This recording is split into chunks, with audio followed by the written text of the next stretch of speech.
بسم الله الرحمن الرحیم. د ترانسپورت او هوایی چلند وزیر محترم الحاج ملا حمیدالله اخونزاده، د ترانسپورت او هوایی چلند وزارت مالی او اداری مرستیال محترم حافظ صدیق الله عابد، د ترانسپورت او هوایی چلند وزارت عملیاتی مرستیال محترم غلام جیلانی وفا، د ترانسپورت او هوایی چلند وزارت مرستیال محترم حسیب الله سروش، د ترانسپورت او هوایی چلند وزارت ویان محترم امام الدین احمدی، د حکومت د اطلاعات او رسنیو مرکز رئیس محترم انعام الله سمنګانی صاحب، د رسنیو استازو او درنو ګډونوالو، ملت ته د دولت حساب ورکولو برنامو په لړ کې زموږ نننۍ خبري ناستې ته ښه راغلاست. په دې ناسته کې به په پیل کې محترم وزیر صاحب د وزارت د فعالیتونو په اړه باندې معلومات درکړي، ورپسې به محترم وفا صاحب خپله وینا ولري او بیا همداسې په ترتیب باندې محترم سروش صاحب او په آخر کې به محترم عابد صاحب خپلې خبرې وړاندې کړي او وروسته به ستاسو پوښتنو ته ځوابونه ووایي. نو په پیل کې په ډېر درنښت له محترم وزیر صاحب نه هیله کوو چې د موضوع په تړاو باندې خپل معلومات له موږ سره شریک کړي. مهرباني محترم وزیر صاحب. الحمد لله رب العالمين والصلاة والسلام على رسوله الكريم وعلى آله وأصحابه أجمعين. أما بعد، قال الله تعالى في القرآن الكريم: إنا فتحنا لك فتحا مبينا. موږ ستاسو لپاره روښانه بریا په برخه کړه. وقال الله تعالى في مقام آخر: فأوحينا إليه أن اصنع الفلك بأعيننا ووحينا. موږ هغه ته وحي وکړه چې زموږ په حضور کې او زموږ د وحي سره سم کښتۍ جوړه کړه. ښه راغلاست، خوش آمدید، خوش کلیپ سیزلر. د اسلامي امارت د اسلام سپېڅلی دین د عبادت او راکړې ورکړې په دواړو برخو کې د خلکو د ژوند د تنظیمولو لپاره راغلی دی. کله چې د ترانسپورت یا معیاري ترانسپورتي سیستم په اړه خبرې کوو نو د انساني ژوند نیمایي برخه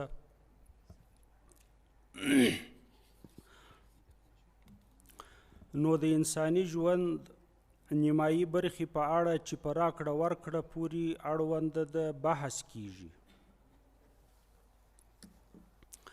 دا چې د حمل و نقل د ژوند د معاملاتو د اړتیاوو یوه برخه ده، نو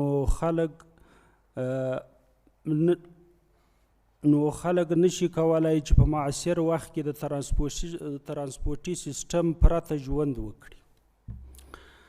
د افغانستان اسلامي امارت له بریا وروسته د ترانسپورت وزارت او ملکي هوایي چلند اداره د امیرالمؤمنین حفظه الله د 1443 د 12 میاشتې 15 نیټې د اولې ګڼې فرمان له مخې تر واحد چتر د ترانسپورت هوایي چلند وزارت تر عنوان لاندې یو ځای شول. د ترانسپورت هوایي چلند وزارت د خپلو اصلي موخو ترلاسه کولو لپاره چې عبارت دی د مؤثره، خوندي، اسانه او د لاسرسي وړ ترانسپورتي سیستم مدیریت او تنظیم دی. د دې ترڅنګ د هیواد د اقتصادي ودې، هوساینې او د سیمې د هیوادونو سره وصلېدل هم د دغه وزارت د اساسي موخو څخه ګڼل کیږي. د ترانسپورت هوایي چلند وزارت د تیر یو کال مهمې لاسته راوړنې په لاندې توګه دي: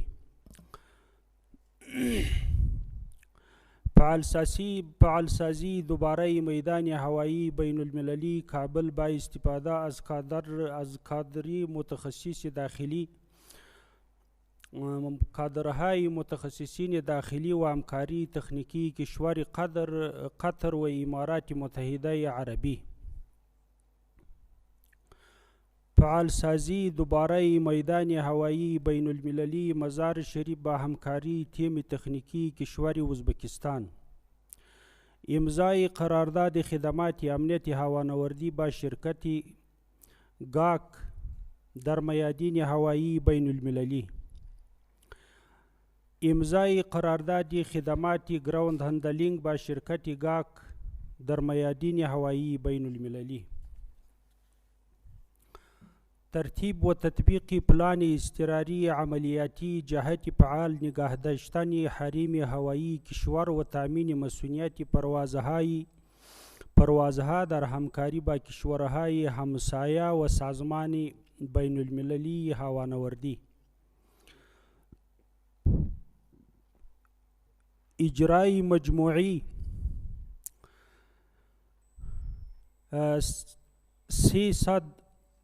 300,243 پروازهای داخلی و خارجی و انتقال مجموعی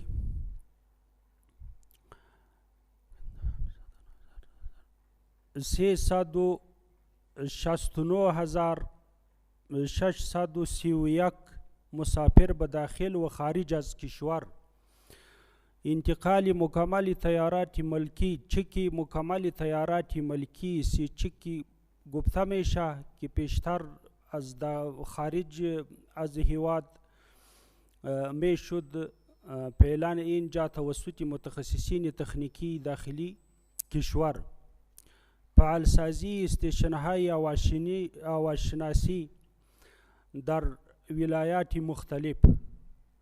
برگزاری برنامه‌های آموزشی مسلکی هوانوردی در انستیتوت هوانوردی ملکی و در خارج از کشور.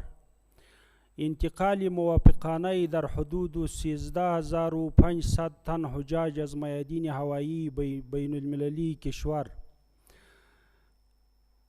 انتقال 15,131,977 مسافر 3,577,433.52 تن اموال از طریق جاده.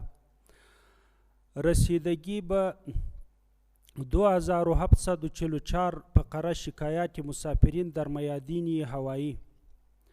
بازنگری قوانین و مقررات مطابق شریعت اسلامی و معیارهای ملی و بین المللی. انفاذ طرز العملهای ترانسپورتی مختلف. تهیه 11 طرح جهت بهبود سیستم ترانسپورتی جاده‌ای. تهیه طرح بهبود نظم ترانسپورت و ترافیکی شهر کابل. طرح و ترتیب استراتژی 5 ساله ترانسپورت جاده‌ای و انستیتوت هوانوردی که یک پلان آینده است. ما اینجا آوردیم به خاطر ازی که ملت آگاه شود که به خاطر آینده ما پلان های وزارت ترانسپورت و هوانوردی پلان داره. طرح و ترتیب موافقتنامه های همکاری ترانسپورتی با کشورهای همسایه. جمع‌آوری و ازدیاد عواید بخش های ترانسپورتی هوایی و جاده‌ای. تشکیل کمیسیون تنظیم امور ترانسپورتی به سطح وزرای کابینه امارت اسلامی که به خاطر امورات تنظیم ترانسپورتی ما خواستیم که یک کمیسیون جور شود. باز به سطح 4 وزیر یک کمیسیون به خاطر مشکلات و بهبود ترانسپورت یک کمیسیون ایجاد شد تحت ریاست وزیر صاحب اقتصاد. ثبت 927 شرکت و اتحادها در دیتابیس ترانسپورت جاده‌ای. ثبت و راجستر 20,000 وسایط نقلیه در دیتابیس ترانسپورت جاده‌ای. ارزیابی و نظارت و ارزیابی از شرکت‌های ترانسپورتی مطابق طرز العمل. طرح و دیزاین پروژه‌های انکشافی ترانسپورت هوایی و جاده‌ای. افتتاح پروژه‌ها انکشافی. ادغام و بازنگری تشکیل این وزارت برای سال مالی 1401. استخدام افراد متخصص و مسلکی در بخش‌های مختلف. دایر نمودن برنامه‌های آموزشی و ارتقای ظرفیت برای کارمندان جدید التقرر. د ترانسپورټ هوایي چلند لاسته راوړنې په لنډ ډول ستاسو درانه حضور ته وړاندې شوې. په مفصل ډول یې په لاندې 4 برخو کې تشریح کیږي. لومړی برخه د هوایي چلند په برخه کې لاسته راوړنې چې ښه په مفصل ډول به تاسو ته تشریح شي. دوهمه برخه د واټ ترانسپورټ په برخه کې لاسته راوړنې دي چې دا به هم تاسو ته تشریح شي. دریمه برخه په دواړو هوایي او واټ ترانسپورټ سکتورونو کې لاسته راوړنې چې دا به هم تاسو ته تشریح شي.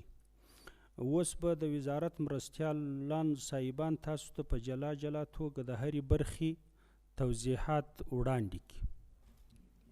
د ترانسپورټ هوایي چلند له محترم وزیر صاحب له معلوماتو نه یوه نړۍ مننه کوو. اوس د همدې وزارت د عملیاتي مرستیال محترم غلام جیلانی او افغان په درنه هیله کوو چې د موضوع په تړاو خپل معلومات وړاندې کړي.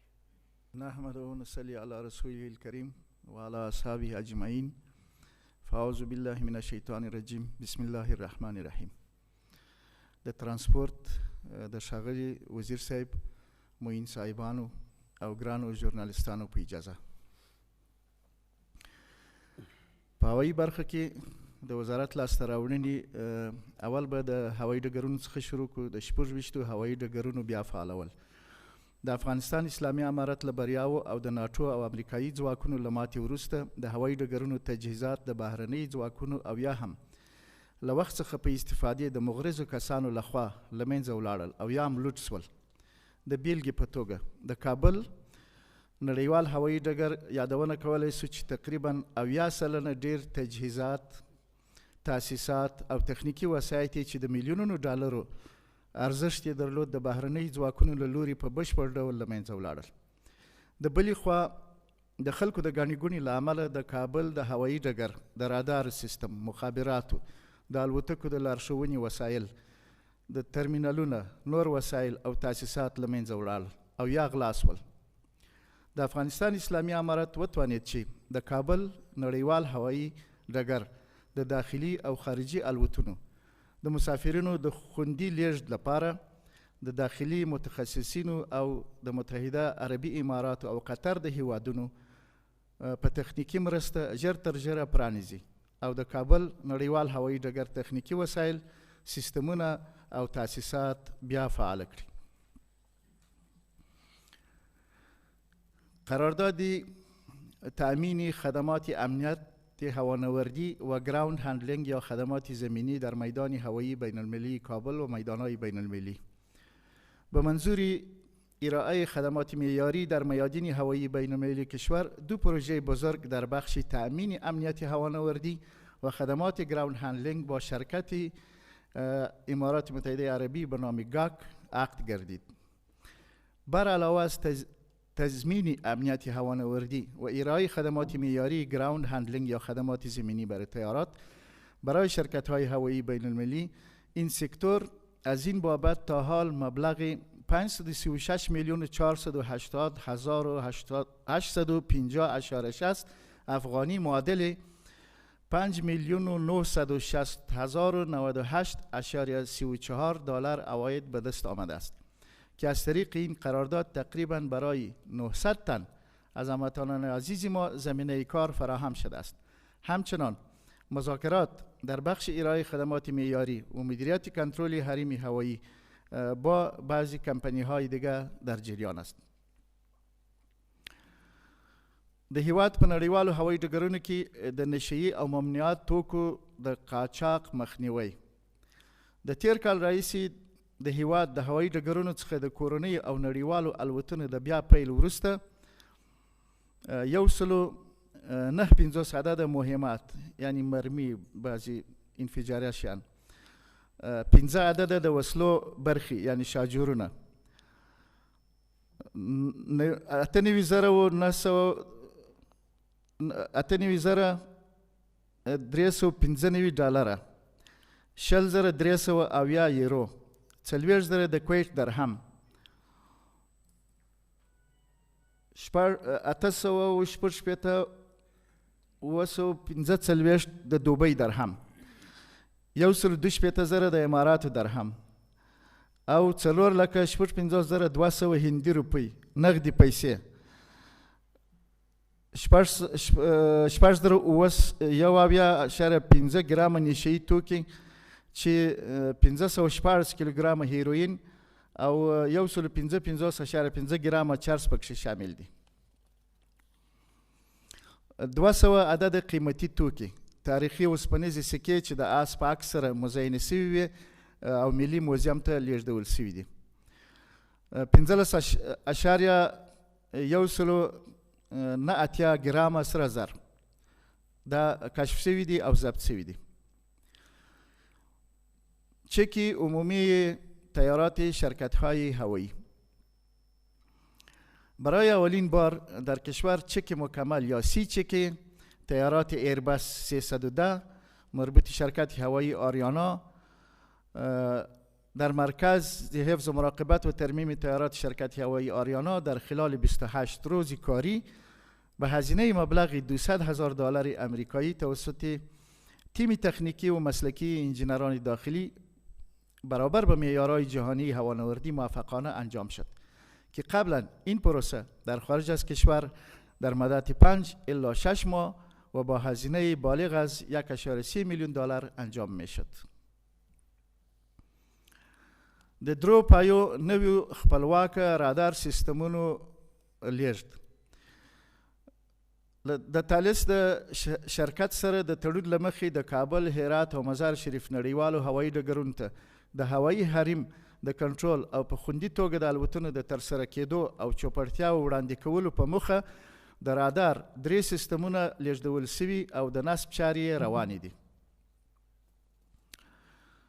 طرح و تطبیق پلان اضطراری عملیاتی حریم هوایی کشور یا کانتینجنسی پلان. بعد از خروج قوای ناتو چون اداره و مدیریت میدانهای هوایی و حریم هوایی کشور را در دست گرفته بودند، از جانب قوای ناتو حریم هوایی کشور نظامی اعلان گردیده بود.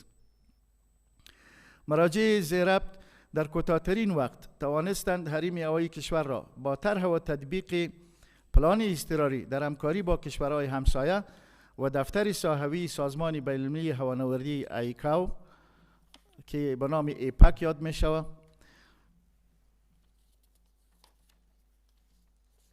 مدیریت و تنظیم طیارات با استفاده از مکانیزم مشخص پروازی عبوری و یا نشست و برخاست در میادین کشور به طور مسئول انجام شد. د مسافرینو شکایتونو ته رسیدل. د مسافرو 2844 شکایتونه وڅېړل سول چې له دې جملې څخه 2600 د کابل اسلام آباد په سکتور کې د پی آی ای د شرکت څخه و چې د پی آی ای شرکت الوتنې بیمې شرکت لخوا د زیاتې بیمې له امله د پی آی ای شرکت د اسلام آباد کابل اسلام آباد الوتنې بندي سوي وي. په دې وخت کې هغه مسافر چې پروازونه د پی آی ای شرکت لخوا لغوه سوي وو د دوی ټکټونه بیرته ورکړل سوه، یعنې د ټکټ قیمت، او د هیواد د کورنۍ هوایي شرکتونو لخوا ولېږدول سوه. دغه راز د کابل جدې په سکتور کې نوي شکایتونه د پی سی آر د ټیسټ، یعنې د کورونا د مرض د ټیسټ د جال او یا د یادو کسانو د شړلو په اړه، او 52 شکایتونه په کورنۍ او بهرنۍ سکتورونو کې د کامیر پر وړاندې، او 2 شکایتونه د ماهان د شرکت څخه د ترکیه کابل په سکتور کې وڅېړل سوه. ډیره مننه، تشکر، سلام علیکم. د جناب معین صاحب له معلومات یوه نړۍ مننه. او اوس د ترانسپورت او هوایي چلند وزارت له مرستیال محترم حسیب الله سروش صاحب نه په درنه هیله کوو چې خپل معلومات وړاندې کړي. بسم الله الرحمن الرحیم. چنانچه شما بهتر میدانید که قوانین و مقرره ها و طرز العملایی که در بخش هوانوردی ملکی است، این اساساً بر اسناد و داکومنت هایی که از جانب ایکاو یا سازمان بین‌المللی هوانوردی ملکی جدید میشه، نو میشه و یا تجدید میشه، مطابق از او باید تمامی اسنادها ما به عنوان کشوری که عضو دائمی او سازمان هستیم و تمام امورات ما مطابق با معیارها و استانداردهای او سازمان باشه و همچنان تامین مسئولیت پرواز که از اساسی ترین جزء اعظمی اسنادها هستند. بنا بر عمل لزوم دید سالانه مطابق به پروسیجر و طرز العملی که وجود داره، اداره هوانوردی ملکی قبلی و چی وزارت ترانسپورت و هوانوردی فعلی مسئولیت داره که این اسنادها را به طور دوامدار خود یا را تعدیل بکنه و مطابق به معیارهای بین‌المللی نهایی بسازن. از همین رو بوده که ما امسال تانستیم که در حدود 14 سند مقرره هوانوردی ملکی را که به نام افغانستان سیویل اوییشن ریگولیشن نامیده میشه، یا را ما بتانیم که تعدیلات لازمه بیاریم مطابق به اسنادی که وجود داره و همچنان تعدیلاتی که لازم بوده که در قانون هوانوردی ملکی مطابق به امو استانداردها و همچنان با در نظر داشته شریعت اسلامی ما بتانیم قانون تعدیل بیاریم و همچنان دیگه سایر اسنادی که در این زمینه موجود است که به نام دایرکتیو ها یاد میشن و یا گایدنس یا اسناد راهنمایی هست که مطابق از او تأمین مسئولیت پرواز صورت میگیره و پروازها میتونن به صورت مسئولش انجام شوند و روی عملیات هوانوردی تاثیر مستقیم داره. ما او اسناد تانستیم که دوباره وارا مسودهشان تهیه بکنیم و مقام عالی دفتر مقام عالی امیرالمومنین حفظ الله ارسال بکنیم و ما منتظر منظوری از او اسنادها هستیم. بخش دوم از این در بخش توافقنامه در بخش کنترل پروازهای حریم هوایی ما است یا پروازهای عبوری هست. چنانچه قبلا جناب کپتان صاحب فرمودن ما نیاز داشتیم برای ازی که وقتی که نیروهای ناتو خروجشان انجام شد و قبلا یک نوت هم داده بودند که فضای افغانستان گویا فضای نظامی هست و تمام کشورهای همسایه و پروازهای قبلی که از فضای افغانستان عبور میکرد و دیگه عبور کرده نمیتونستن به دلیل از اینکه فضا نظامی است. چنانچه شما این تجربهش قبلا 2-3 سال قبل ما با وقتی که یک مشاجره و یا کانفلیکت بین کشور پاکستان و هندوستان برای هفتید برای 1 سال تقریبا بیشتر از 1 سال فضای حریم هوایی دو کشور مسدود بود و حتما شما شاهد از او بودین. از همون خاطر بود که فضای وقتی که نظامی میشه پروازهای ملکی ترجیح میتن که از این فضا عبور نکنن. بنابراین ما با در نظر داشته همو استانداردها و معیارهایی که وجود داره اولین کاری که صورت گرفت که قبلا جناب کپتان صاحب در مورد فرمودن که با کشورها در همکاری با کشورهای همسایه ما همو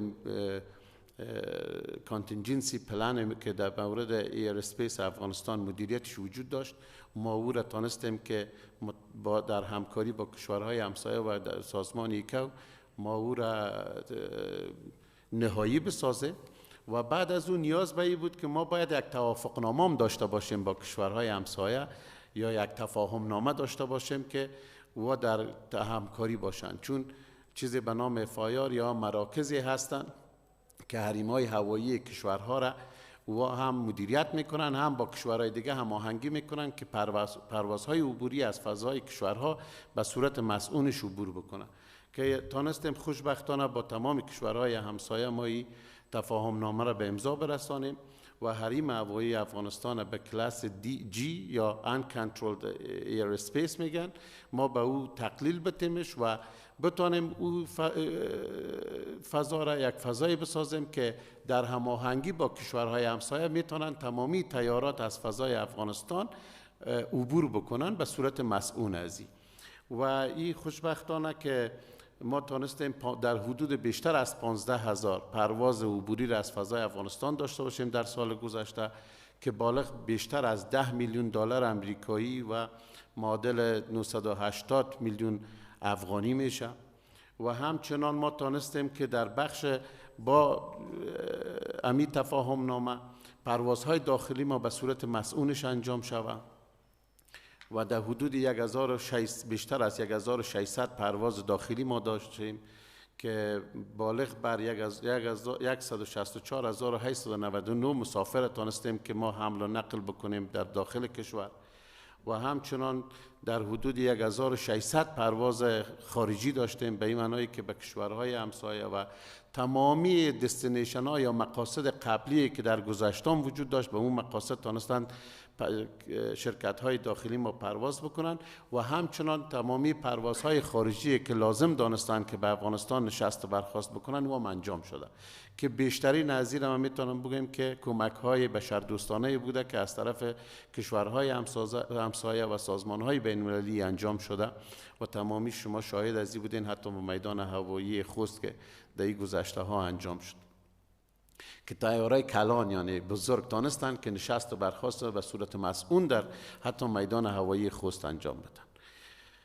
که در جمع از این پروازهای خارجی ما در حدود 204,000 مسافر ما تانستیم که به خارج کشور و یا از خارج کشور به افغانستان انتقال بدیم و این پروازها در تمامی سکتور به صورت کل ما گفتم که قبلا انجام شده، مثلا این تهران بوده، مشهد بوده، اسلام آباد بوده، دبی بوده، ابوظبی بوده، دوحه بوده، مسکو بوده، ترکیه، استانبول، انقره و سایر میدان هایی که برای حمل و نقل مسافرین به ما اجازه داده شده که ما مسافرین بیاریم، خصوصا که دیپورتی ها را ما انتقال میده. شرکت هوایی آریانا ما تقریبا ما بگیم کل تمامی پروازهاش از تمامی میادین هوایی ترکیه صورت گرفته.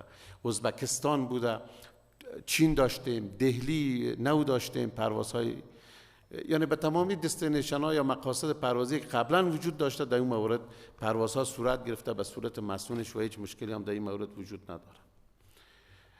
و شما در جریان بودن که در اواخر یعنی در دوره قبلی یک چیزی که صورت گرفته بود که یک شرکت به نام شرکت باختر ایجاد شده بود در چارچوب شرکت های هوایی افغانستان که متاسفانه او شرکت تا آخرش نتانست که آنچه بزنس پلان یا همون پلان تجارتی از او وجود داشت و پلان عملیاتی از او وجود داشت به طور از شاید باید از او مطابق همون پلان بتونه خدمات خود ارائه کنه.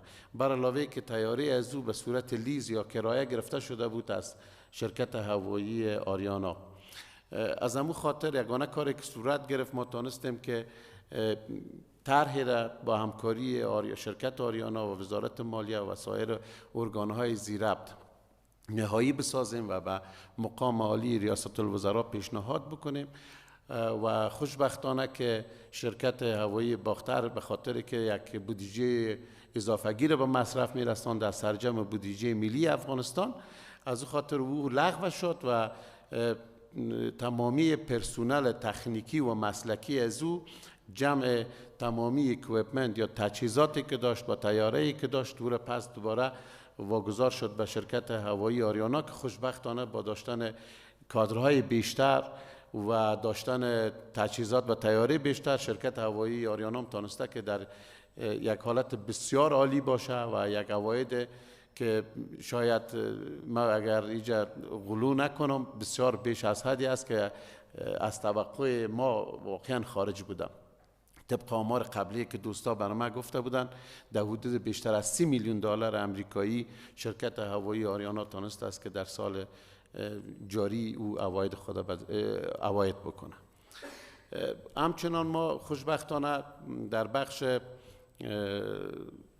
آموزش های مسلکی و تکنیکی که جزء اساسی ترین بخش از هوانوردی محسوب میشه، ما تانستیم که این بخش ها را همچنان ادامه بدیم و برنامه های آموزشی چی در داخل از کشور و چی با همکاری کشورهای همسایه داشته باشیم و این تنها به ارتباط به اداره هوانوردی ملکی یا قبلی و یا وزارت ترانسپورت هوانوردی فعلی نمیشه که ما خوشبختانه تانستیم با همکاری که با کشور مثلا امارات متحده عربی داشتیم در بخش لایسنس آموزش هایی را که باید کادر شرکت هوایی آریانا و شرکت هوایی کامیر داشته باشند، خصوصا پیلوتای ما هر 6 ماه ضرورت دارند که یک برنامه آموزشی به نام سیمیلیتر است که شبیه سازی هست که باید وارد سپری کنند، در غیر از او لایسنس هایشان جدید نمیشه. ما تانستیم تمامی از وارا به همکاری با امارات متحده عربی در آموزشگاه های استاندارد از او که شهرت جهانی دارد دوباره بتانن آموزش های خود ادامه بدن. همچنان با کشور جمهوری اسلامی ایران که تانستن که سیمیلیتر ایربس 310 مورد استفاده شرکت هوایی آریانا قرار بدن که تمامی کارمندای مسلکی و پیلوتای شرکت هوایی آریانا به اوج تانستن که بتانن آموزش های خود بگیرن و لایسنس هایشان جدید شود. بر علاوه از او در بخش مسلکی که ایر ترافیک کنترل میشه یا همو ترافیک هوایی، ما تانستیم یک تعداد از کارمندها را به کشور جمهوری ازبکستان روان بکنیم و خوشبختانه اوجا ترینینگ های آموزشی که آن جاب ترینینگ یکی از چیزهای اساسی و عمده هست، خوشبختانه کارمندای ما قبلا در اینجا آموزش های تئوری خود گرفته بودن و آموزش های آن جاب ترینینگ یا ضمن وظیفه که میگن که حتما باید تو سپری شود، در غیر از او نمیتونه یک کنترلر ریتد کنترلر یا یک کنترلر تصدیق شده باشه و خود تانستن انجام بدن در کشور ازبکستان.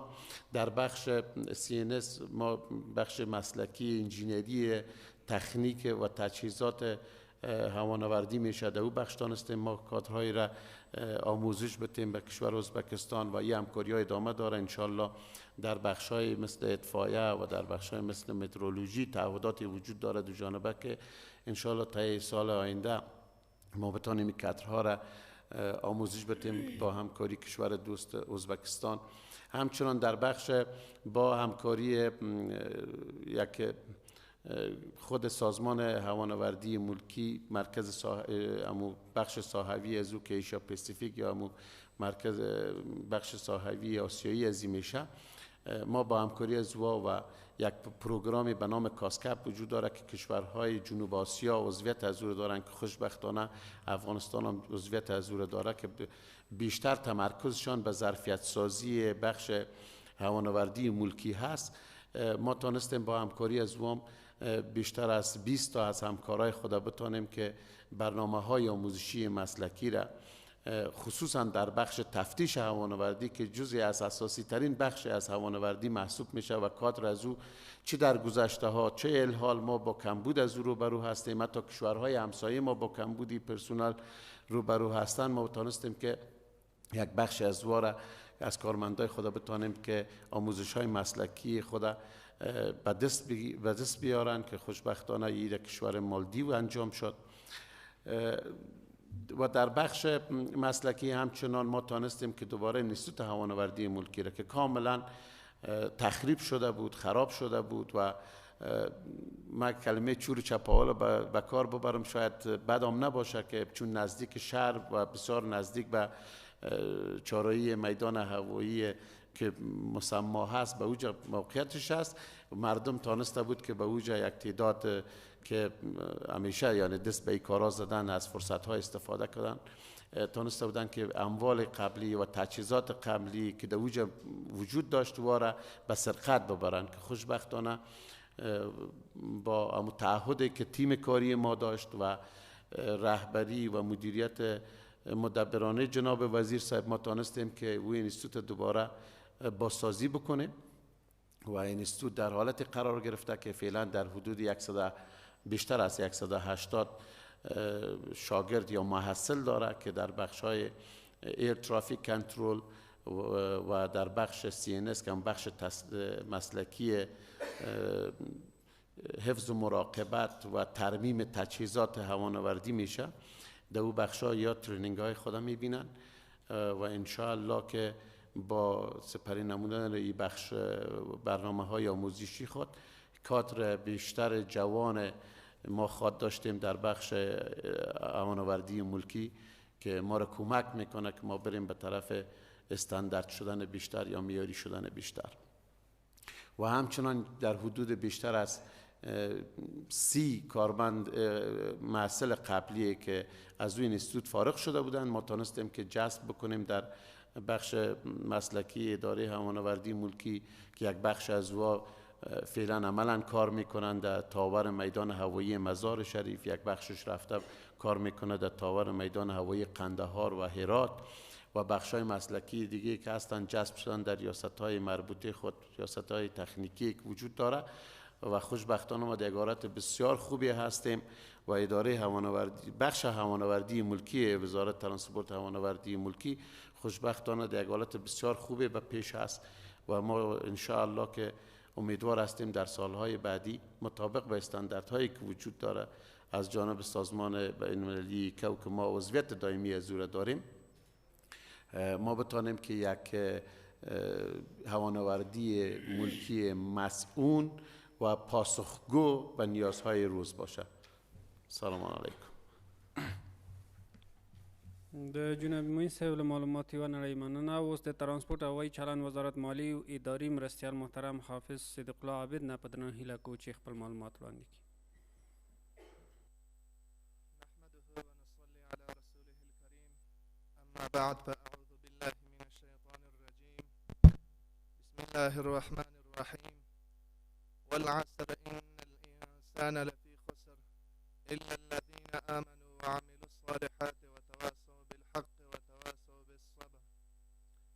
بالترانسپورت او هوایي چلند وزارت د قدرمن وزیر صاحب، درنو معین صاحبانو، د مجلس ګډونوالو او د رسنیو د استازو په اجازه زه هم غواړم په خپل نوبت سره د ترانسپورت او هوایي چلند وزارت د تیر یو کال لاسته راوړنې د خپل مجاهد ولس سره د رسنیو د مرکز له لارې شریکې کړم.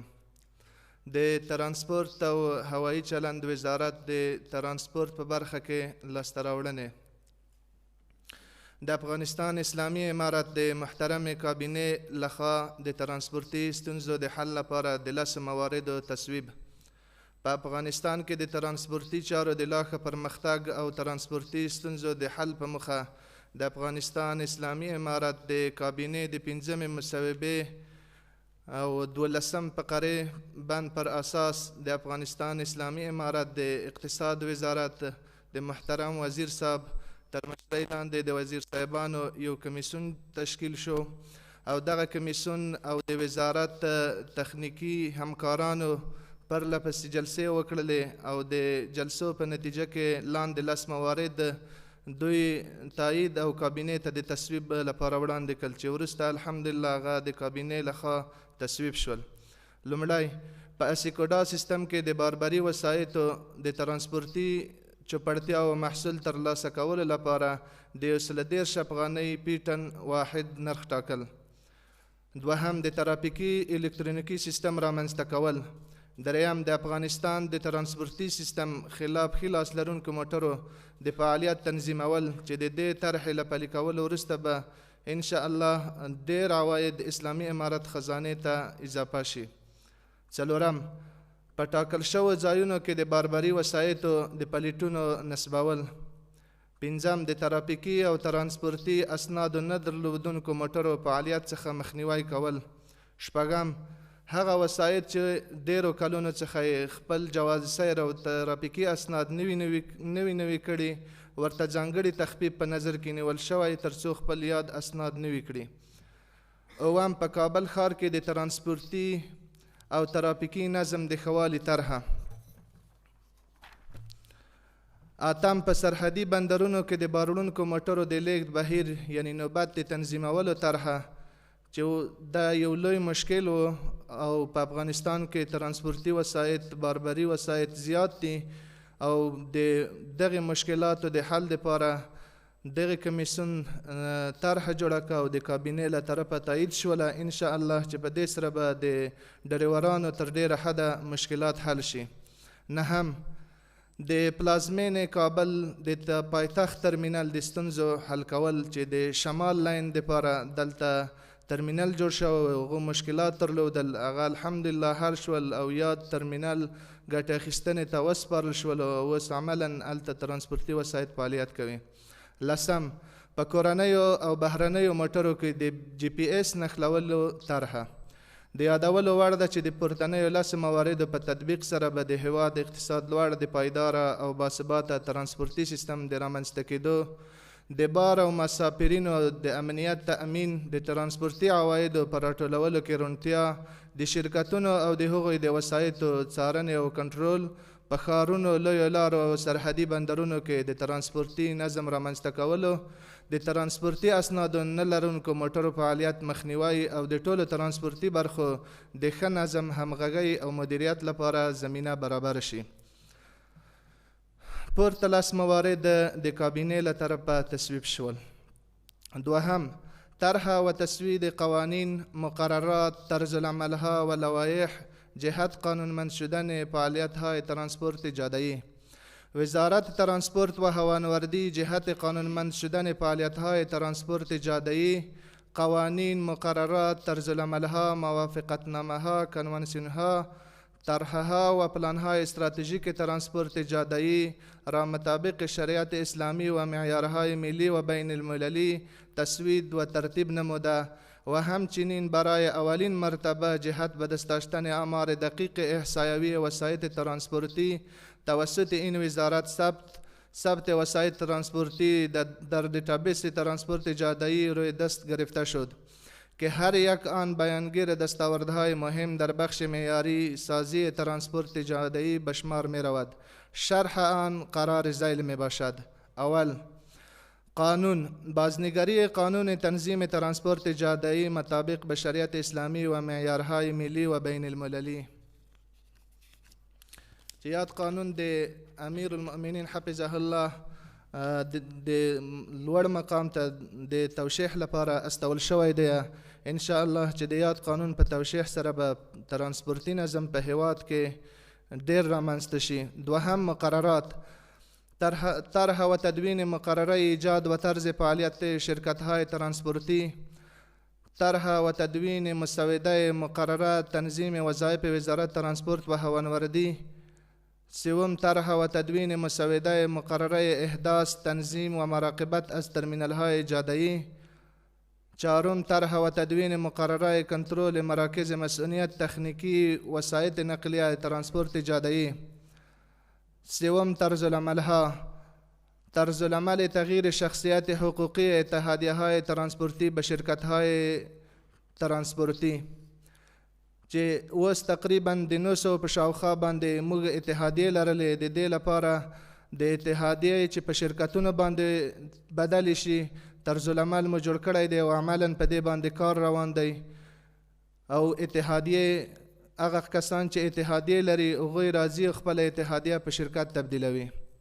طرز العمل کارت الکترونیکی و کتابچه، تعیین مسیر حرکت وسایط نقلیه ترانسپورتی. طرز العمل تنظیم نوبت وسایط نقلیه باربری در بنادرهای سرحدی. طرز العمل استخدام کارمندان بالمقطع در وزارت ترانسپورت و هوانوردی. طرز العمل تنظیم مراجعین وزارت ترانسپورت و هوانوردی. دریم، د ترانسپورت او هوایی چلند د واټ ترانسپورت وضعیت ښه والي لپاره 11 طرحې ترتیب کړي چې په لاندې ډول دي. اول، د واټ ترانسپورت په ترمینالونو او تمځایونو کې د واټ ترانسپورت د وسایطو د فعالیت تنظیم او مدیریت طرحه. دوهم، په ننګرهار ولایت کې د تورخم ترانسپورتي ترمینل څخه د ګټې اخیستنې طرحې ترتیب او عملي کول. دریم، د افغانستان په لویو ښارونو کې د ښاري عامه ترانسپورتي سیستم د وضعیت تحلیل او تنظیمولو طرحه. لومړی برخه د کابل ښار چې کار یې بشپړ شوی. دوهمه برخه کې د هرات او مزار شریف، کندهار او جلال آباد ښارونو په طرحو کار روان دی. څلورم، په کابل ښار کې د ښاري مسافروړونکو وسایطو د تنظیم اصلاحي طرحه. پنځم، د ترافیکو او د واټ ترانسپورت خوندیتوب قواعدو او مقرراتو د پوهاوي طرحه. شپږم، د نقلیه وسایطو د الکترونیکي تخنیکي او فني چک مرکزونو طرحه. اوم، د مسافروړونکو ګاډو ترمینالونو د کمپلیکس جوړولو لارښود چمتو کول چې ان شاء الله موږ به د هیواد په لویو ښارونو کې ډیر ژر د ترانسپورتي وسایطو لپاره د خصوصي سکتور په همکارۍ سره ترمینالونه جوړ کړو. اتم، د باروړونکو ګاډو ترمینالونو د کمپلیکس جوړولو لارښود چمتو کول. نهم، د تیر پارکونو د جوړولو لارښود د طرحې چمتو کول. لسم، د ترافیکي پیښو ښاري ګډوډیو د دې د حل لارو طرحه ترتیبول، 11 د باروړونکو او مسافروړونکو ترمینالونو، الکترونیکي دروازو، تیر پارکونو او عامه ترانسپورت لپاره په ملي او انګلیسي ژبو د 10 پروپوزلونو چمتو کول چې په تطبیق سره به انشاءالله په ترانسپورتي سیستم کې بنسټیز بدلونونه رامنځته شي. 4 موافقتنامه ها و کنوانسیون ها. رهبری جدید وزارت ترانسپورت و هوانوردی به منظور عرضه خدمات بهتر ترانسپورتی و هماهنگی بیشتر با کشورهای همسایه روی موافقتنامه های مشترک کار نموده است و در صدد عضویت به کنوانسیون های مربوطه است که در ذیل به جزئیات هر موافقتنامه و کنوانسیون می پردازیم.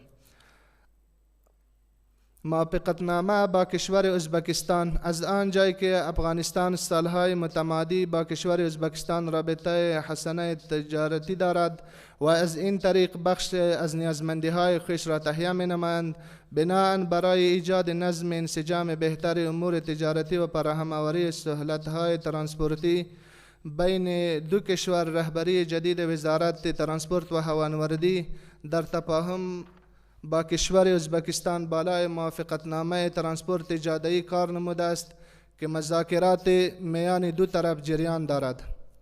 موافقتنامه ابتا. وزارت ترانسپورت و هوانوردی در همکاری نزدیک با وزارت محترم صنعت و تجارت و سایر ادارات زیربط روی مسوده موافقتنامه تجارتی و ترانزیتی جدید ابتا کار نموده. چندین جلسه حضوری و آنلاین میان دو طرف تدویر یافته، حدوداً 90% روی احکام آن میان دو طرف توافق صورت گرفته و متبقی موارد اختلافی نیز به زودی برطرف شده آماده امضا می گردد.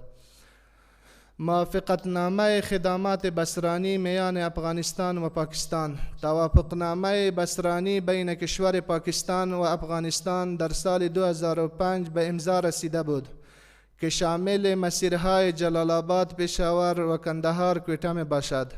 بر اساس توافق صورت گرفته میان دو کشور قرار است به زودی خدمات بسرانی در مسیر جلال آباد، پشاور و کندهار، کویته آغاز گردد. موافقتنامه سه جانبه ترانسپورتی و ترانزیتی میان افغانستان، ایران، ترکیه. مسوده موافقتنامه سه جانبه ترانسپورتی و ترانزیتی میان افغانستان، ایران، ترکیه از سوی این وزارت ترتیب و تدوین گردیده. بعد از کسب نظریات ادارات زیرفت قرار است غرض کسب نظریات دو کشور از طریق وزارت امور خارجه به آن کشورها ارسال گردد. موافقتنامه های ترانسپورت بین المللی جاده‌ای با آذربایجان و گرجستان. موافقتنامه حمل و نقل بین المللی جاده‌ای با کشورهای آذربایجان و گرجستان که در مسیر راه لاجورد قرار دارند از جانب این وزارت نهایی گردیده و از طریق وزارت امور خارجه به آن کشورها ارسال گردیده است و منتظر پاسخ آن کشورها می باشیم.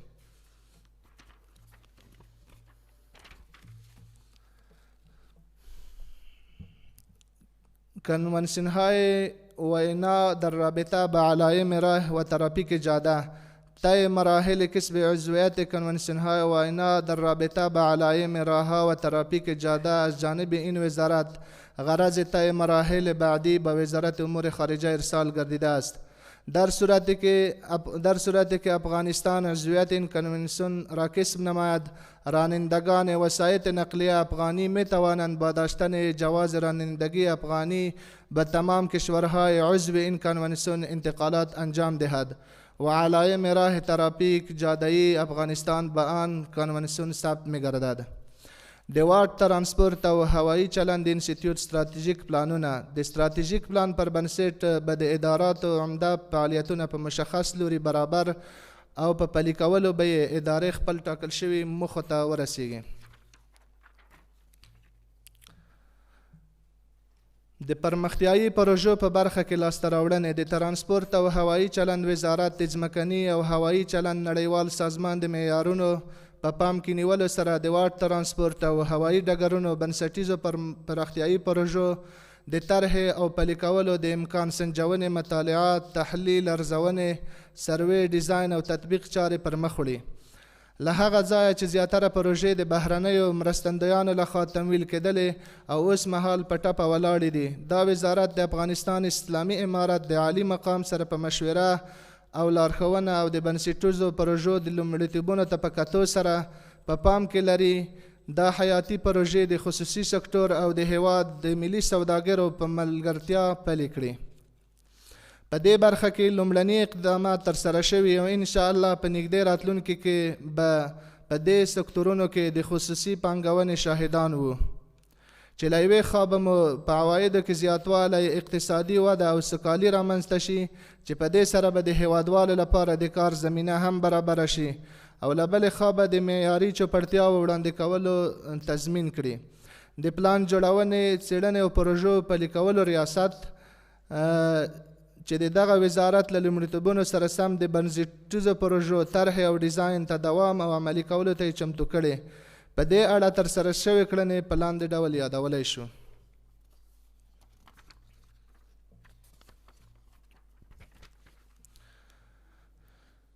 د 209 میلیونه او 238,125 افغانیو په ارزښت 8 پرمختیایي پروژې ډیزاین کړي چې په لاندې ډول دي. د 2,150,000 افغانیو په ارزښت د کابل نړیوال هوایي ډګر د بي پارکینګ، د انتظار خونې په ساحه کې د معلوماتو خونې جوړول، د سیپټیک څاګانو جوړول، ګرم او یخ سیستم جوړولو پروژې ډیزاین او برآورد کول. د 28 میلیونه افغانیو په ارزښت د بلخ پوهنتون څخه تر مولانا جلال الدین محمد بلخي نړیوال هوایي ډګر پورې د 4 کیلومترو په اوږدوالي او د 11 ملي متر د پولي ایټلین موادو څخه جوړ پای په مرسته د ښاري تازه اوبو شبکې غځولو پروژې ډیزاین او برآورد کول.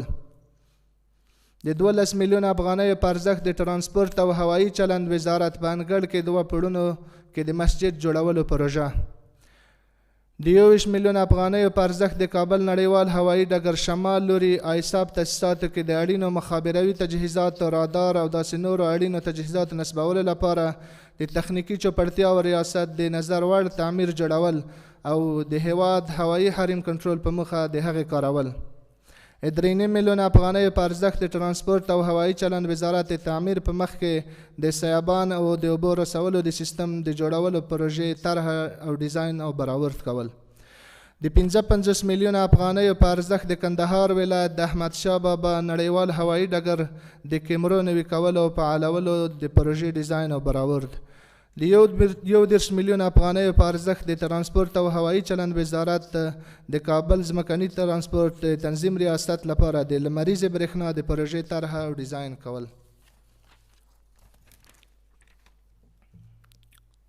د 125 میلیونه افغانیو په ارزښت د هرات ولایت د نړیوال هوایي ډګر د رامپ د الوتکو تمځای ترمیم او بیا رغونې پروژه. د هوایي چلند سکتور په برخه کې په مجموعي ډول 19 میلیونه افغانیو په ارزښت 2 پراختیایي پروژو د ځایي تجار او مشرانو په مرسته پرانیستل شوي او ګټه اخیستنې ته سپارل شوي چې په لاندې ډول دي. 2 میلیونه افغانیو په ارزښت د خوست د هوایي ډګر د تفریحي پارک جوړېدل او پرانیسته. د خوست نړیوال هوایي ډګر ته 15 میلیونه افغانیو په ارزښت د 20 کیلو واټه وارداتي برېښنا د لیږد چارې بشپړې شوې چې د یاد هوایي ډګر د لګښتونو په کمولو کې خورا لوی رول لرلی. د واټ ترانسپورت په برخه کې بنسټیزې پروژې اول د تورخم او پایتخت ترمینالونو پرانیسته او ګټه اخیستلو ته سپارل. دوهم د 42 بابه تیر پارکونو څخه د 15 بابه لومړنۍ سروې او ځمکې د تثبیت کار بشپړ شوی. د افغانستان اسلامي امارت د عوایدو د راټولولو او زیاتوالي په برخه کې لاسته راوړنې.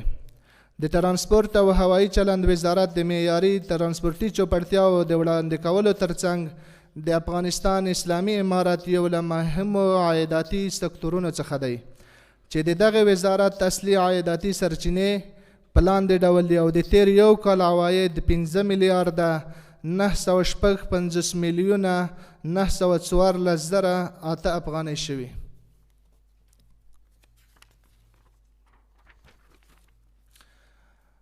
عایداتي سرچینې اول د ملکي هوایي چلند سکتور د عوایدو سرچینې د الوتنو د حق العبور پیس عواید 1 میلیارد او 254 میلیونه او 393 زره افغانۍ چې په تیر یو کال کې شوي دي. دوهم د مسافرینو د خدماتو حق الاجرت پیس او د هوایي ډګرونو د پراختیا عواید په هوایي ډګرونو کې د الوتکو د ناستې او الوتنو عواید د ځمکني چوپړتیاو یعنی ګراوند هینډلینګ د جایدادونو د کرایو عواید او د برېښنا لګښت د دولتي ادارو د جواز عواید 2 میلیارد او 80 میلیونه او 15,655 افغانۍ شوي. دوهم د ترانسپورت د ځمکني ترانسپورت برخې د عوایدو سرچینې. د ځمکني ترانسپورت برخې ټول عواید 2 میلیارد 609 میلیونه 904,552 افغانۍ شوي چې جزیات په لاندې ډول دي. په ترانسپورت بخش کې عایداتي سرچینې د ترانسپورتي خدمتونو یا ترانسپورتي محصول د ارزښت لرونکو یا بهادار اسنادو له ترمینالونو څخه لاسته راغلي عواید، له اسیکوډا سیستم څخه د باربري وسایطو لاسته راغلي عواید. دریم د تشکیل او بشري سرچینو په برخو کې د ترانسپورت او هوایي چلند وزارت لاسته راوړنې.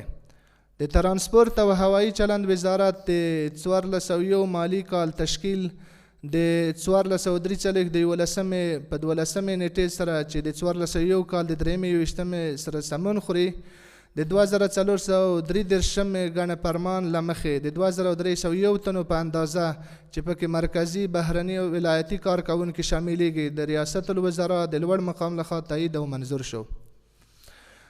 د ترانسپورت او هوایي چلند وزارت د تشکیل بیا کتنه وه. دوهم د ازموینې له لارې د دې وزارت په کمبود بستونو کې د 281 نویو ګمارل شویو مامورینو ګمارل، د 42 بالمقطع کارکوونکو ګمارنه، له انکشافي بودیجې څخه د 10 تنو NTA مسلکي متخصصو کسانو ګمارل، په تمځایونو یا ترمینالونو کې د 300 تنو ګمارل، د انکشافي بودیجې څخه د 33 مسلکي او تخصصي NTA بستونو اعلانول چې انشاءالله دا به په نږدې وخت کې د دې ازموینه واخیستل شي او بریالي کسان به خپلو دندو ته معرفي شي. له هېواده بهر د ارتقاء ظرفیت لپاره د دې وزارت د کارکوونکو معرفي کول، د نویو ګمارل شویو کارکوونکو لپاره د روزنیز پروګرامونو جوړول. دا و زموږ د وزارت لاسته راوړنې چې له تاسو سره مو شریکې کړلې. ډېره مننه. د ترانسپورت او هوایي چلند وزارت د مالی او اداري مرستیال له معلوماتو یوه نړۍ مننه. اوس د پوښتنو وخت ده. موږ دوه یا درې پوښتنې یو ځای اخلو. لطفا تاسو سره یادداشت ونیسئ، بیا به یو ځای ځواب ورته ووایئ. په پیل کې وخت ورکوو د سولې شبکې ته، د سولې غږ شبکه. ډیره مننه وسیم د سولې غږ شبکې خبریال. تر ډیره زموږ پوښتنې جواب خو ځینې پوښتنې لا هم پر ځای پاتې دي. یو دا چې افغانستان د تیر سازمان غړیتوب لري که نه، او که لري کله به له دغه سازمان څخه استفاده کیږي. بله دا چې تیره ورځ د کرنې او اوبو لګولو مالدارۍ وزیر هم اندېښنه ښودلې وه چې پاکستان ته زموږ ترانسپورټي لارۍ په وخت کې نه اوړل کېږي. مثلا کله زموږ تازه میوه وخت رارسېږي پاکستان او ایران لارې بندوي او پولې تړي چې اجازه نه ورکوي. په دې برخه کې تاسو څومره پرمختګ کړی؟ که څه هم بار بار ویل شوي چې پاکستان او ایران سره ستونزې حل شوي، خو بیا هم پر خپل ځای پاتې دي. او درېیمه پوښتنه د هوایي کرښو په تړاو یو پوښتنه ده. د لوګر هوایي ډګر چې په تېر وخت کې د کارې چارې پیل کېدې، خو اوس مهال دغه هوایي ډګر چارې په کوم ځای کې ولاړ دي؟ آیا پیلېږي او که نه؟ مننه. خیر اوسې. سلام وطندار. بسم الله الرحمن الرحیم. عرض سلام احترام خدمت شما. اگرچند که من این سوال را 6 ماه قبل از وزارت ترانسپورت هم پرسیده بودم، ولی بار دیگر هم این سوال را پرسان میکنم که هیچ در حال حاضر در هیچ لاینی که از مرکز به ولایت‌های غربی میره یک نرخنامه وجود نداره. به عنوان مثال، اگر شما نرخنامه‌ای که شرکت های ترانسپورتی احمد شاه بابا و میدان وردک اگر شما یا مثلا وردک بابا اگر مقایسه بکنین زمین تا آسمان فرق داره و این نگرانی های شماری از مسافران را در این مسیر برانگیخته بود و پرسان کرده بودیم این سوال را که گفتن که روی از این ما کار میکنیم و با تاسف تا هنوز هیچ کار در این عرصه انجام نشده. تشکر. مهربانی جناب. مهربانی.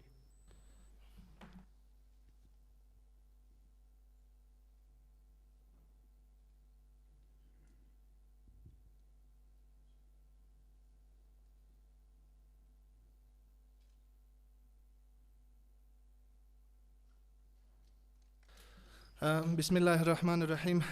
د قدرمن وزیر صاحب اجازه دغه د ترانسپورت په بخش کې چې دوی کوم پوښتنې وکړلې موږ به ورته ځواب ووایو. د سولې غږ خبریال وسیم صاحب چې دوی پوښتنه وکړله د ټي آی آر دا د 1986 کال کې موضوعیت افغانستان ترلاسه کړی دی او تر 2014 کال پورې دا د تطبیق وړ نه و او د هغې نه وروسته اوس عملا دا د تطبیق وړ دی. او د تاسو د دوهمې پوښتنې په ځواب کې انشاءالله موږ په دې هکله د ترانسپورتي وسایطو ته د اجازې په هکله له سرحدي بندرونو څخه موږ ته وعدې راکړل شوي دي او انشاءالله په الحاله داسې کوم مشکل نشته او که بیا هم څه خبره پیدا کېږي انشاءالله هغو ته موږ رسیدګي کوو. او د بل خبریال په ځواب کې موږ د ترانسپورتي وسایطو لپاره کرایه د کابل ښار او ولایتونو ته له مرکز څخه او برعکس له ولایتونو نه مرکز څخه او د ولایتونو نه ولسوالیو ته ټاکلې ده او هر ولایت ته مو دنده سپارلې ده او هر ولایت انشاءالله د هغې د تطبیق او څخه نظارت او څارنه کوي او انشاءالله موږ بیا تاسو ته او د ولس ته اطمینان ورکوو چې موږ ټول ملګري چې په ولایتونو کې د ترانسپورت په بخش کې کار کوي په بندرونو کې دوی پوښتنې کوي د ترانسپورتي وسایطو او مسافرینو څخه او موږ انشاءالله د دغې کرایې تطبیق ته ژمن یو. او کرایه چې کله تیلو کې یو تفاوت راځي یعنې د تیلو قیمت لوړیږي او ټیټیږي موږ بیا په کرایه باندې تجدید نظر کوو. ډېره مننه. بخیر اوسئ. او دا د لوګر د هوایي ډګر په اړه باندې څه پوښتنه وه؟ د لوګر د هوایي ډګر په بسم الله الرحمن الرحیم. به جانب وزیر صاحب و سایر همکارا، میدان هوایی بین المللی لوگر که طرح امکان سنجی ازی در حدود سپری شده، ختم شده و نهایی شده. ما با کمپانی که خدمات به ما انجام میداد در همکاری هستیم و او درافت یا مسوده امکان سنجی را در اختیار ما قرار دادن و همکارای تکنیکی ما روی ازو کار دارن که ما خوشبختانه در یک حالت بسیار خوبی قرار داریم و بتانیم یک بار دیگر با یک حالت فعلی که وجود داره ما بتانیم یک بازنگری بکنیم روی امکان سنجی و یا مطالعات امکان سنجی میدان هوایی لوگر. که چیزی که یادآور ما میخوایم شما است که نیازمندی که ما ضرورت داریم یک چیزی به نام ماستر پلان میادین وجود داره که خوشبختانه او هم نهایی شده هست و تمامی میادینی که ضرورت داریم ما و چطور میتونن که او هم عملیاتی شوند و همچنان چطور میتوانن عواید به دست بیارن. اینطور طوری نباشه که ما به سه مبنا باید یک میدان بسازیم. یکی مبنایش است که میدان قاعدتا یک جای تجارتی هستند. دومش خدماتی است که برای مسافرین در حدی که لازم است باید انجام شود برای انتقال مسافر. و سوم گپی که داره که در حالات اضطرار خدمات برای امو منطقه باید فراهم شود که ما روی امو یک ماستر پلان میادین داریم به صورت کل و جمعی ازی. ما در فعلا در حدود 28 تا میدان داریم و چندین تا استرپ یا خط رنوی داریم که طیاران 60 تا برخاست میکنن، ولی بازنگری روی ازی صورت گرفته و همکارای تکنیکی ما روی ازی کار میکنن که ببینن چقدر از این میادین هوایی بین المللی ما ممکن است که ما در آینده ها داشته باشیم که اون موثریت و مفیدیت داشته باشند که از جانب هم خدمات به اون ساحه ارائه شود، هم به مسافر انجام شود و یا دیگه که ما بتانیم موار عوایدی بسازیم، یعنی به این معنی که عملیات هوانوردی در میادین که انجام میشه یک عوایدی هم از او به دست بیاید، چیزی که بسیار هزینه بالا داره در تمامی سکتورهای ترانسپورتی که وجود داره در تمام دنیا. حمل و نقل یا ترانسپورت هوایی یکی از قیمتی ترین از اونها هست.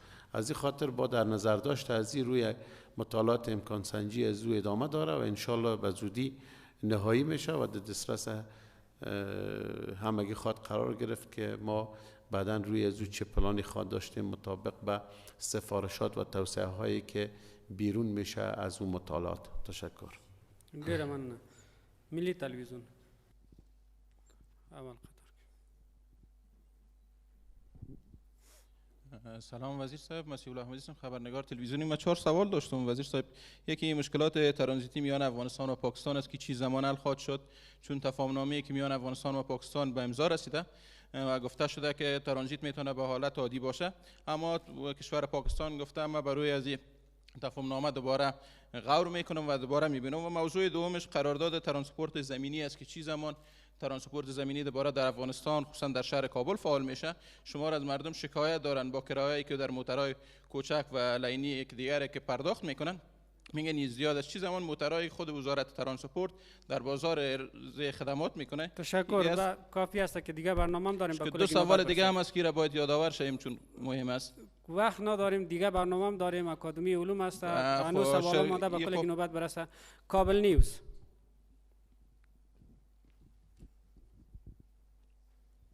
سلام علیکم، بنفشه ادیب هستم از تلویزیون کابل نیوز.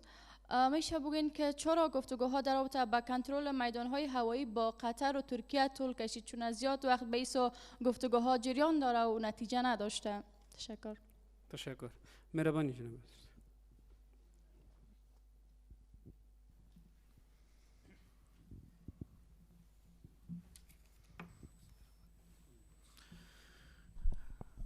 به اجازه جلالت ما وزیر صاحب در مورد پرسان شما در قراردادهای کشور قطر و ترکیه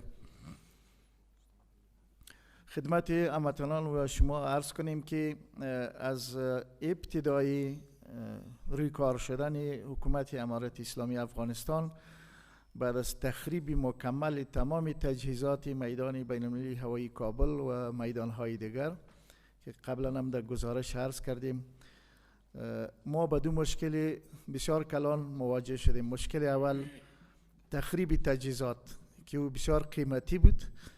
شما میفهمید که یک دستگاه عادی راهنمایی طیارات از 10 میلیون دلار بالا قیمت است. مشکل دیگه ما کمبودی پرسنل تکنیکی بود که متاسفانه با استفاده از اون برنامه ایسایوی که یک تعداد زیادی از کارمندان متخصص اداره هوانوردی کشور ترک گفتن. البته به تحریک بگیم یا با هر چیز عمل قصدی قوای ناتو.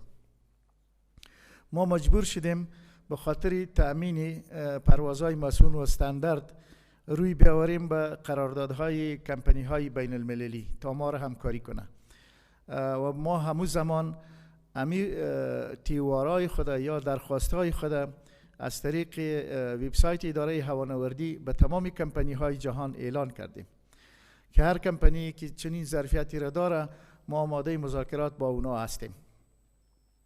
در ابتدا کشور ترکیه اولین کشوری بود که علاقمندی نشان داد، اما او خواستی از او چیزی دیگه بودن نسبت به خواست ما.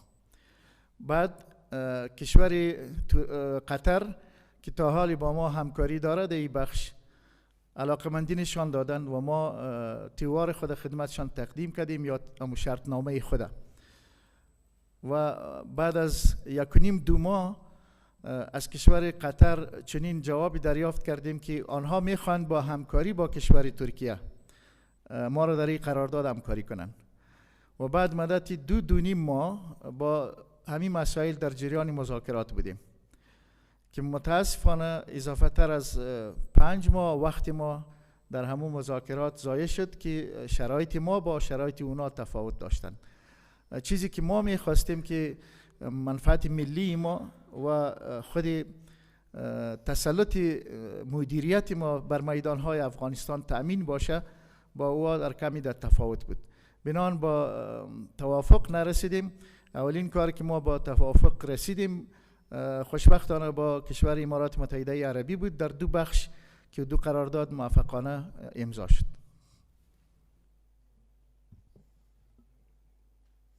مهرباني هغه نورې پوښتنې چې د وزارت هغه موټر د ترانسپورت څه وخت فعاله کیږي هغه ته ستاسو د 2 پوښتنو لومړۍ پوښتنه چې عامه ترانسپورت به کله فعالیږي. موږ اوس د ملي بس شرکت موټر عملا لرو چې فعالیت کوي د کابل په ښار کې، او مخته موږ یادونه وکړله چې د عامه ترانسپورت طرحه موږ انشاءالله چې ډېر ژر به عملي کو او وبه کولی شو چې عامه ترانسپورت او خصوصي خلک خصوصي شرکتونه هم دې ته آماده دي چې په کابل ښار کې عامه ترانسپورت فعال شي.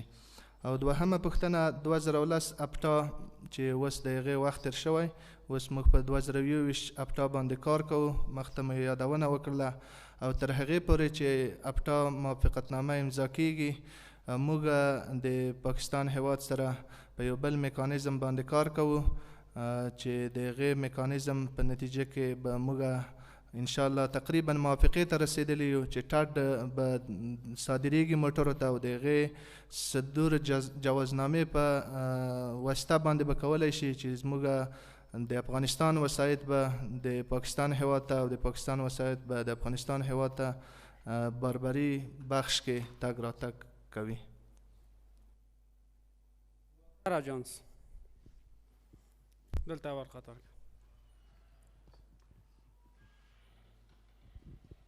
مننه. زما پوښتنه دا وه چې له کابل څخه سویل او سویلدیځو ولایتونو خصوصا غزني، کندهار، هرات او هلمند ولایتونو ته تلونکي مسافر اوس مهال له لوړو کرایو څخه سر ټکوي.